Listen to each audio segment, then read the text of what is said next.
Okay, so for part 3 of the 2-2 notes, we just finished up the last example here, where we made our position and our speed graphs based on those two motions.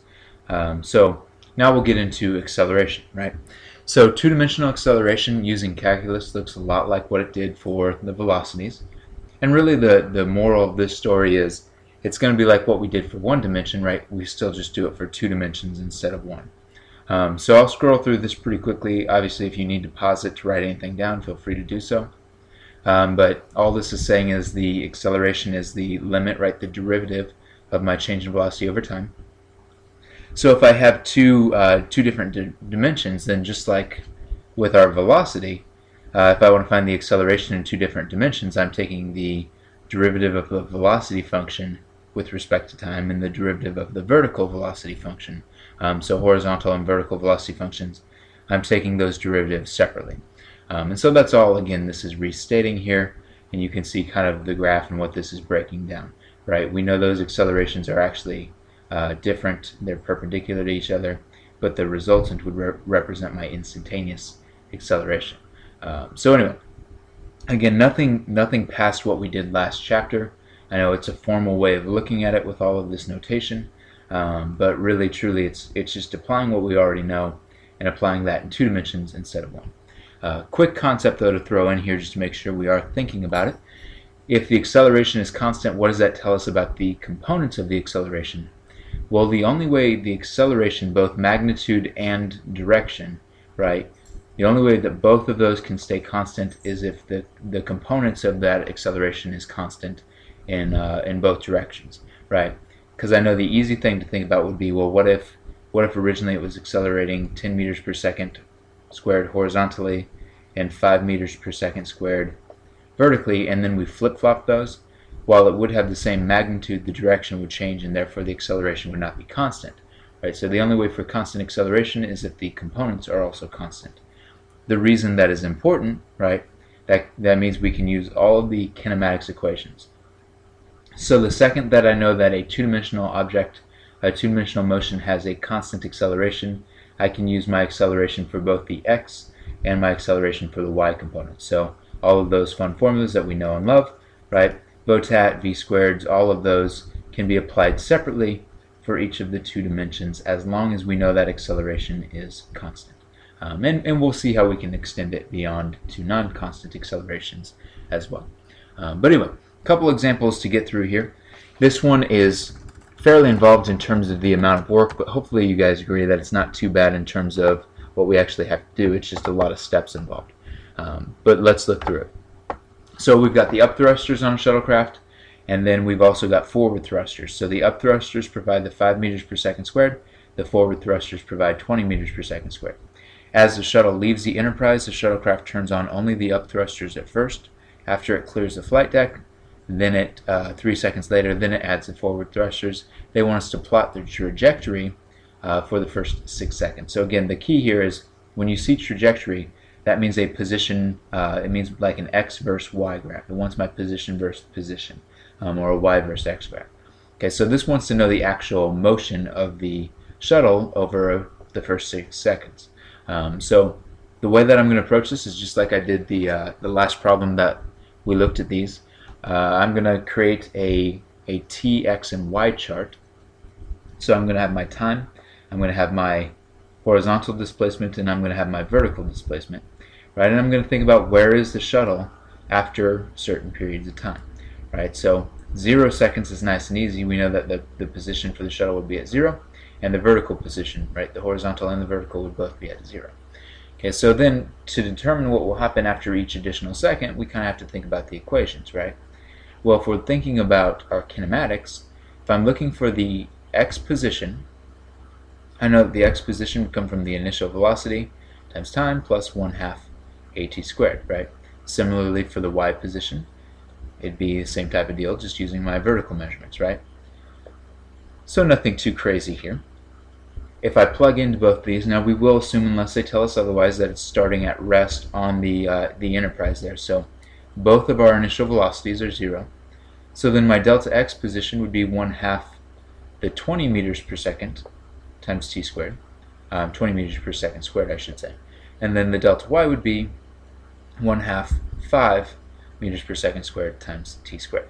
The only thing you have to be careful about is I'm actually not using this right the entire time. I'm only using this after 3 seconds. So you either have to think about that, or you actually have to make this like a t minus 3 and then square it. Now keep in mind, if this ends up being negative, I actually don't want the negative value, it just wouldn't be moving yet. So it's probably easier just to think this through and realize that I'm not going to use this equation until after 3 seconds have begun, because they tell me I didn't turn it on until after 3 seconds. But anyway, now that I've got the equation set up, it is easy enough to fill out the rest of this table. So again, after 1 second, horizontally it hasn't moved forward at all. But after 1 second, I would plug in 1 over here, right, and then just calculate. So 1/2 5 times 1 squared ends up being 2.5. Right? After 2 seconds, again, this guy still has not moved forward yet, but now I'm plugging in 2. So 5 times 2 squared, which would be 4, right? So 20, and then half of that would be 10. By the way, these are all meters. After 3 seconds, that's the last second at which this one does not move, so it's still at 0. And then again, plugging in 9. 9 times 5 is 45, and then half of that is 22.5. So then as we go to 4 seconds, that's where it gets a little bit trickier, right? I know that this is still going for 4 seconds, so I'd plug in 4, 16. 16 times 5 would be 80, half of that would be 40. Right, so I've got my vertical distance, no problem. After 4 seconds, you have to keep in mind the fact that this means the horizontal has only been running for 1 second. So I'm not going to plug in 4 here, I'm just going to plug in 1. Okay, so I do 1/2 20 times 1 squared, which again, obviously would just be 10. And so on and so forth, right? So as I do the 5th second, right, I'm doing that over here. I get 62.5 when I plug that in. But then again, I'm only plugging in 2 for that. So that gives me a 40. Right? So just make sure you're actively thinking about where we're at in terms of time for each of these two situations. But other than that, hopefully not too bad, right? So I'm almost there. It did want me to go the first 6 seconds. So when I plug in, now I'm plugging in 3 over here, right, and squaring that, ending up getting 90. And actually for that 6th second, I get 90 meters for both of my displacements. So anyway, the only thing I did right, I set up the equation for positions for both based on the accelerations, and then I plotted out a few points. I'm not necessarily worried right now about making functions, but this gives me a feel then for how I can make the graph. Right, so as I make my position versus position graph, as I make my vertical displacement versus my horizontal displacement, this will help me form my trajectory. Right, so here's my delta y, again in meters, here's my delta x in meters as well. And obviously each of these goes up to 90, so I'll probably go up by 10s. Okay, I know you guys can make a graph, so I'll try to do this fairly quickly and keep it fairly mild here. But anyway, so again, going up by 10s. And obviously far from perfect for this, but I don't want to waste your time with it either. Right? I know you guys can plot points, so at this point we're just plotting our data. So 0, 0. The first motion here, it only goes up 2.5, so notice it is just initially going upward, right, after another second. So at 2 seconds here it's at 10, and then after 3 seconds it's actually all the way up at 22.5, so it's up here. It's not until the 4th second, so it's not until my 5th die, that I begin to move horizontally.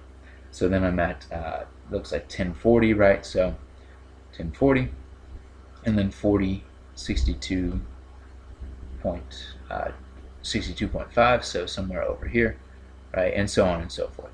Okay, so then I end at 90, 90. So obviously based on this graph, this curve again, it goes straight up and then it does curve. And notice because the acceleration is higher in the horizontal direction, right, it should start to curve that way. It should start to eventually plateau. Now it will never completely be flat because I'll always be accelerating vertically, but it should start to plateau a little bit. So anyway, hopefully this question wasn't too bad. Like I said, a lot of little steps involved. Make sure you're comfortable with the calculations, but I hope you guys agree that this question was not a terrible one to work our way through. And then similarly, these questions, they're wordy, they've got a lot involved in terms of just needing to break it up, but hopefully we all agree they're not terrible to set this up. So particle moves in the xy plane. It starts at the origin at time 0 with its initial velocity having an x component, so they give me my v of x of 20. So my initial x is 20, meters per second, and the initial y is negative 15. They want me to determine, oh, by the way, the x, it is accelerating, so it has an acceleration in the x direction of 4.0 meters per second squared. However, they don't mention any acceleration in the vertical direction, so we'll assume that it's constant. So for part A, determine the total velocity vector at any time. Okay, so really what this is wanting me to do then is to form a generic formula, right, a generic equation that will help me find the velocity at any given moment in time. Well, in order to determine the total velocity, right, what I need to do is consider the fact that the total velocity would come from both the x and the y components, right? If I want to find the resultant velocity, I need to know the x component and the y component. So really all I have to do is set up a horizontal velocity function and set up a vertical velocity function. Well, the vertical velocity function is actually really easy because they told me it started at negative 15 and they don't give me any vertical acceleration. So my vertical velocity as a function is truly just a constant of negative 15 meters per second. The horizontal velocity function is also not that bad because I'm just using kinematics, right? I'm just setting up a function in terms of time because that's what they want me to represent here in terms of any time. So I'm just going back to VOTAT, right? That's what VOTAT is. It's a velocity function as a function of time. So my final horizontal velocity would come from my initial horizontal velocity, which was 20, plus the acceleration, so 4, times time. So then bringing this all together, not too bad, right? My resultant velocity would have the two components of 20 plus 4t, and then comma, negative 15. Now you could also write this as unit vectors, right? So I do want you to get comfortable seeing that this is the exact same thing as 20 plus 4t I plus, or in this case I guess actually minus, right, minus 15j. So it means the same thing as that. You could also potentially, if you wanted to, actually write this as the result of the Pythagorean theorem, right? If I wanted to actually find the magnitude of my vertical velocity, or my resultant velocity, I know that that would come from v squared equals this squared plus this squared, and then the square root of that whole thing. So I actually could, if I wanted to, substitute this whole thing in to a function that looks something more or less like this, right? There's nothing wrong with doing it this way. We don't necessarily need to take it this far. This question is really just asking us for either one of these. The one benefit of setting it up this way, right, we could solve for the resultant in terms of just t, so it would be one equation in terms of just t. So if you did set it up this way, I would go ahead and actually FOIL this out and then combine like terms, but that way you would actually just have a function that represents the magnitude of the velocity at any given instant time. Okay, so this would also be a great answer if you were actually working with any of that information. And in fact, for part B, right, they ask us to do so. So for part B, they say, calculate the velocity, and I don't know why it says velocity and the speed, but calculate the velocity at 5 seconds and the angle that the velocity vector makes at that time. Well, now that I've got my two components, it's very easy to do that, right?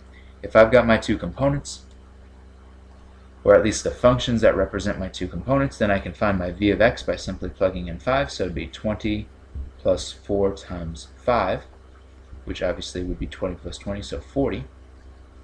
And then my vy component would be negative 15 meters per second. Okay, so from this point, if I wanted to find my actual resultant velocity, just like we've always done, we would build ourselves a right triangle here, so 40 meters per second over, negative 15 meters per second down. I'd find my hypotenuse and I would find my angle. And I will trust that you guys are capable of doing that right on your own. So find the angle that it makes with respect to the x-axis. That means all they are looking for here is what is that angle right there. Okay, so again, I'm going to trust that you guys can do that on your own using some trig. And then determine the x and y coordinates of this particle at any time and its position at this time.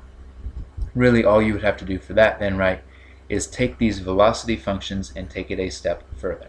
If I want to find my position function, I simply have to integrate my velocity in the x direction and I have to integrate my velocity in the y direction.